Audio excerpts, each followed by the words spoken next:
আরে উনি তো অন্তর ভাই, কি হয়েছে উনার? যাই তো গিয়ে দেখে আসি। কি হয়েছে ভাই আপনার? চলে যায় এখান থেকে, না হলে তোকে জানে মেরে ফেলবো। ভাগ ভাগ কইতেছি। ওই দেখেন ইমাম সাহেব। আচ্ছা তুমি দাঁড়াও এখানে, আমি যাই।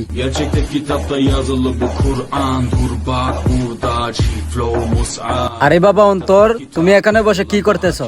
এই মোল্লা, চলে যায় এখান থেকে, না হলে তোকে কুবিয়ে রান করে ফেলবো। আর একটা কথা শুন, আমি কোনো অন্তর না, আমি অনেক শক্তিশালী। আমার তো মনে হচ্ছে ওর উপরে শয়তানে ভর করছে।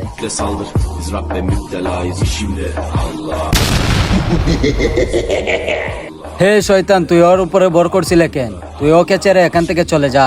আমি এই জন্য ওর উপর ভর করছি কারণ ও আমাদের রাস্তায় দাঁড়িয়ে প্রস্রাব করেছিল। এখন আমি আর ওকে ছাড়বো না। আচ্ছা তুই যাবি না? দাঁড়া, তোকে যাওয়ার ব্যবস্থা করতেছি। আউযুবিল্লাহি মিনাশ শাইতানির রাজিম, বিসমিল্লাহির রহমানির রহিম। এখন থেকে তওবা করেন, দাঁড়িয়ে আর প্রস্রাব করবেন না। যারা আমাদের ভিডিও দেখতেছেন তাদের কাছে একটাই আবদার, আপনারা আমাদেরকে 1 মিলিয়ন সাবস্ক্রাইব করে দেবেন।